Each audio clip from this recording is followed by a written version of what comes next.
So hello dear students. So today we will talk about the central theme of Tiger in the Zoo, या फिर कह लो कि ये summary है, एक तरह से शॉर्ट एंड क्विक समरी कि लास्ट मोमेंट पे आप चीजें देख सकें. द पोम, तो ये पोम जो है the tiger in the zoo by Norris explores the theme of freedom versus captivity. कि अच्छा एक चीज और कि how to write central theme, तो इस तरह की लैंग्वेज का इस्तेमाल करना तो काफी आसानी होगी मार्क्स फैचअप करने में.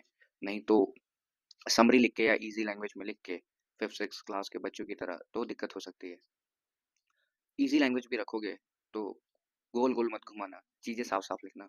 The pome explores the theme of freedom versus captivity, यानी कि बात ये होगी कि कैसे जब ये आपका जो टाइगर था वो फ्री था तब वो किस तरह से रहा करता था, और अब जब टाइगर कैप्टिविटी में है यानी कि कैप्चर्ड है तब कैसे उसका जीवन बीत रहा है.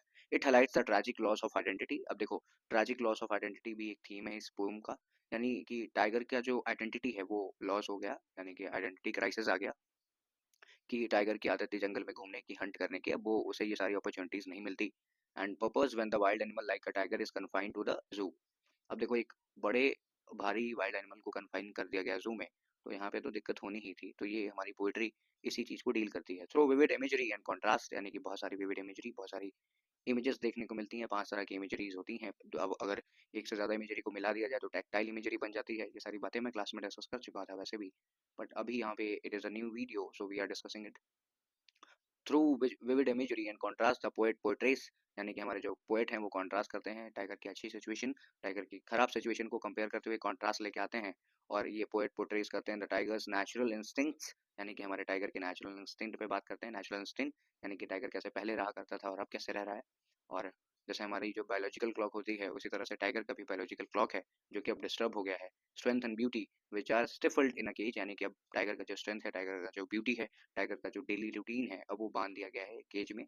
The pome is a critic, यानी ये जो पोम है ये आलोचना करती है, व्यंग करती है, आलोचना कर रही है in fact of human actions that prioritize control, यानी कि ह्यूमंस बाकी सारी नेचुरल या नेचुरल लिविंग बींग्स के ऊपर कंट्रोल हासिल करना चाहते हैं. ये पोम उस आदत की आलोचना कर रही है over over the natural world, यानी कि हम इंसान कैसे बाहर की चीज़ों या फिर नेचुरल वर्ल्ड के ऊपर अपना कब्जा या अपना हुकूमत जताना चाहते हैं या जताते ही हैं या आजमाते हैं अपनी हुकूमत को. इन सारी चीज़ों के ऊपर पोम क्रिटिक करे, क्रिटिक मतलब आलोचना करती है, ताना मारती है. Causing animals to lose their freedom and dignity. अब जैसे हम लोग कहते हैं इंसानों में कि मेरी इज्जत या मेरी इमेज खराब हो रही है, वैसे ही जब हम इन एनिमल्स के साथ ऐसा ट्रीट करते हैं तो एनिमल्स की भी फ्रीडम खराब हो जाती है और उनकी डिग्निटी लूज होती है. डिग्निटी यानी कि एक तरह से कह लो कि वो भी अपनी इज्जत, जो भी उनकी इज्जत आबरू है, उसको लूज कर देते हैं. तो that's it is the central theme of the tiger in the zoo. Hope so you like the video and please make sure you like share and subscribe to me.